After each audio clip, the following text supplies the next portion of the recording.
It's no secret, President Trump loves to use tariffs as a negotiating tool, aiming to shift trade dynamics in favor of American interests. But this hasn't stopped his critics claiming Americans will not be better off, but will in fact be hit the hardest. Well, let's debate it. For more, let's welcome in Newsweek columnist and New York Times best-selling author Ellis Hennigan, along with CFACT policy analyst Melanie Collette. Good morning, and let's actually discuss it. So let's start with you, Ellis. What do you make of Trump's tariff threats, and now he put it into action? Will it hurt the American worker in the long run? Well, let me quote the conservative editorial board of the Wall Street Journal for you, John.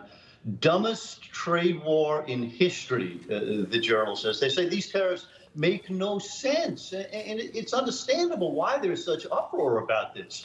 One of the things that got Donald Trump elected was concern by the American people about high prices, high grocery prices, high car prices, high prices across the economy. This will exacerbate that problem. I don't have to tell you how many of our goods come from Canada and from Mexico and China. Together, they are our three largest trading partners. So why on earth would we want to sock American consumers with 10 and 25% tariffs, squeezing businesses, hurting consumers, when it's the one thing people care about most? Terrible idea.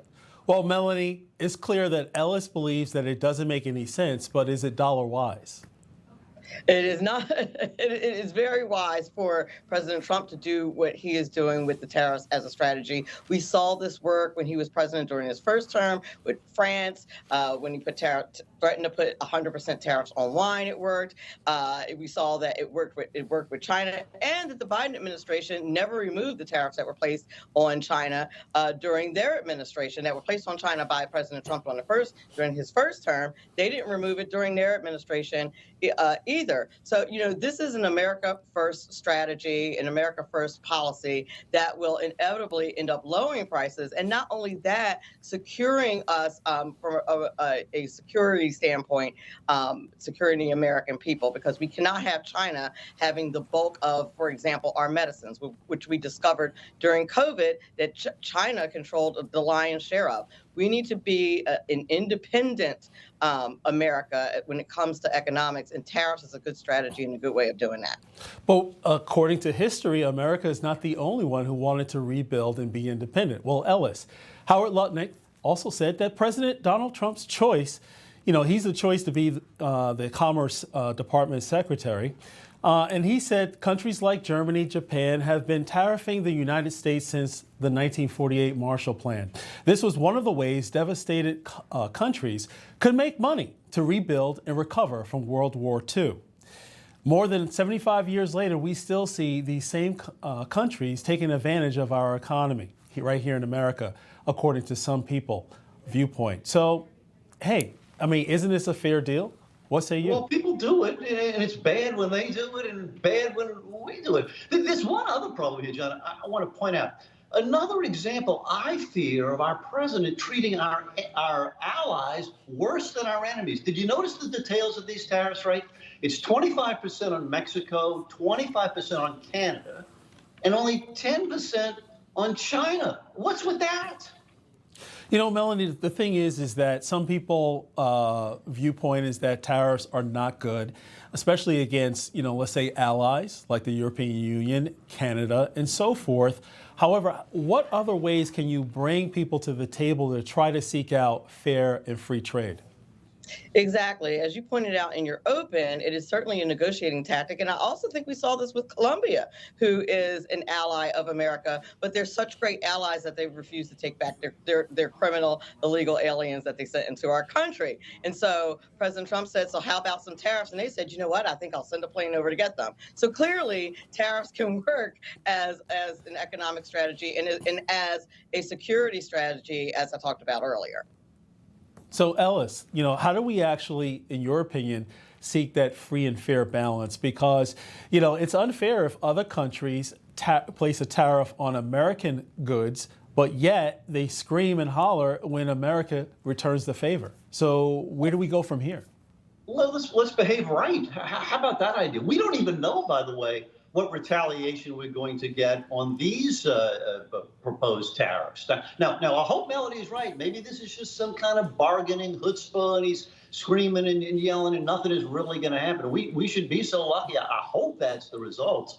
But my goodness, if we want free trade, which all of us should want because it's lower prices and more freedom in the world, the worst way to get there is to start socking tariffs, especially on our allies. Why would we do that?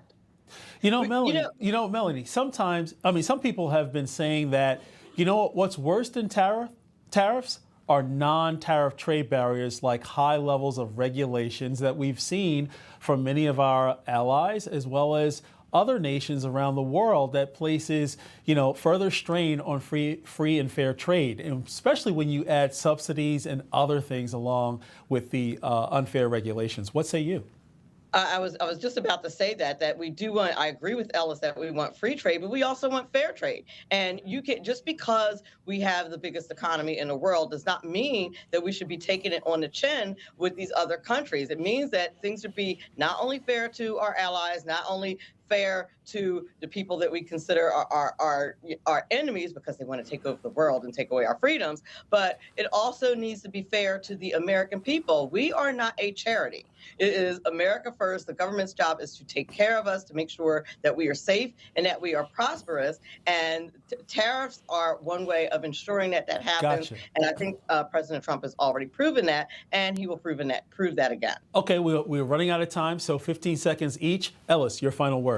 Well, listen, if you're going to be serving guacamole at the Super Bowl next Sunday, I would advise you buy those avocados by Tuesday because we get almost all of them from Mexico, and you're going to get socked, folks.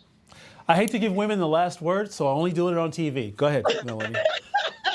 Well, one thing that I will say is that the left's strategy is in messaging is always doom and gloom, and they really need to stop that. It didn't work during the last election cycle. It's not going to work now. President Trump has the highest approval rating that he's ever had, historic, Awesome. Just like his election. So I think you need to change your strategy. So we have 4 more years Go to Eagles. Debate it. Ellis Hennigan, Melanie Collette, thank you so much for joining us. Enjoy the game. Thank you. You got it.